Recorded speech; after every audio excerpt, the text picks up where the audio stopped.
Hello dear students, welcome to VPISU online classes. How are you all? Hope you all are well. I am your physics teacher Kuldeep sir. Today I will teach you about chapter 3 जो आपने chapter 3 पढ़ा था electricity. बेटा आज मैं उसके objective question solve कराऊंगा आपको।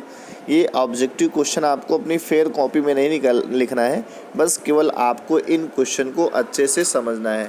जैसे कि पहला आपका क्वेश्चन है, किसी चालक में धारा का प्रवाह होता है। आपका कोई भी ठीक है कंडक्टर होता है, उसमें जो करंट फ्लो होता है किसके द्वारा होता है बेटा? इलेक्ट्रॉनों के द्वारा होता है। किसके द्वारा होता है? इलेक्ट्रॉनों के द्वारा होता है। बेटा आपके ऑब्जेक्टिव क्वेश्चन 4 आते हैं, जिसमें आपको चारों क्वेश्चन करने में काफ़ी असुविधाएं होती हैं।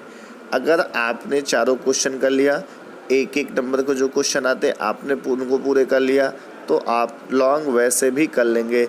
लेकिन सबसे जो प्रॉब्लम आती है वो छोटे क्वेश्चनों में, यानी एक नंबर के क्वेश्चनों में प्रॉब्लम आती है। तो हम लोग उन सारी चीज़ों को अभी से लेके चलेंगे। पहला है, किसी चालक में धारा प्रवाह होता है तो इलेक्ट्रॉनों द्वारा होता है। किसके द्वारा होता है? इलेक्ट्रॉनों द्वारा होता है। दूसरा है, निम्नलिखित में से कौन सा पद वैद्युत शक्ति को सही निरूपित करता है? निम्नलिखित में से कौन सा पद वैद्युत शक्ति को सही निरूपित करता है? आपने बेटा पढ़ा था वैद्युत शक्ति का फॉर्मूला पढ़ा था, P = एक VI था, एक पढ़ा था P = I²R था, ठीक है। और दूसरा आपने पढ़ा था P = V²/R। P = V²/R। आपने ये तीनों फॉर्मूले पढ़े थे। अब इसमें आप इन तीनों में से देखेंगे इसमें आपको कौन सा मिल रहा है, तो आपको मिला है VI। क्या मिल रहा है? VI, यानी ऑप्शन नंबर C सही है। तो निम्नलिखित में से कौन सा पद वैद्युत शक्ति को सही निरूपित करता है? तो P = VI होगा। आइए आगे का क्वेश्चन देखते हैं।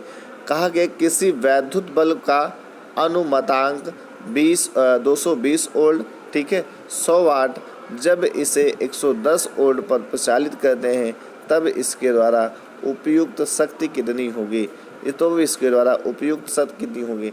आपको पता है P = होता है V²/R। हमने अभी बताया आपसे R = हो जाएगा V²/P हो जाएगा, R² हो जाएगा V/P हो जाएगा।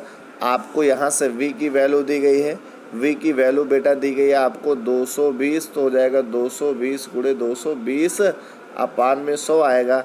आप इसको यहाँ से सॉल्व करेंगे, आएगा 484। कितना आएगा? 484। अब 110 वोल्ट पर शक्ति आपको खर्च निकालना है, तो जाएगा P = V²/, ठीक है। V की आप वैल्यू 100 रखेंगे, यानी 110 रखेंगे, 110, और R की वैल्यू अभी 484 निकाला। यहाँ से आप सॉल्व करेंगे तो आएगा 25 वाट आएगा। कितना आएगा? 25 वाट, यानी ऑप्शन नंबर आपका D सही होगा। ऑप्शन नंबर बेटा आपका D सही होगा। उसके बाद चालक तार जिनके प्रत्येक लंबाई तथा व्यास समान है। दो चालक तार जिनके पदार्थ लंबाई तथा व्यास समान है, किसी वैद्युत शक्ति में पहले श्रेणी क्रम और फिर पार्श्व क्रम संयोजन में उत्पन्न ऊष्माओं का अनुपात क्या होगा?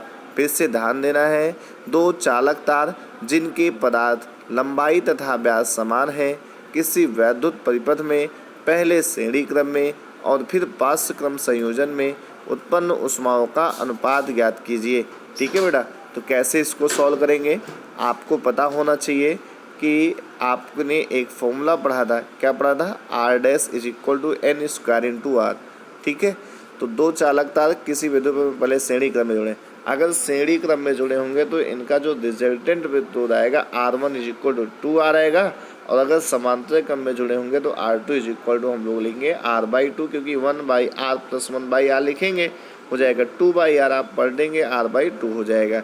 ठीक है, आपने पढ़ा है H = होता है V²/R।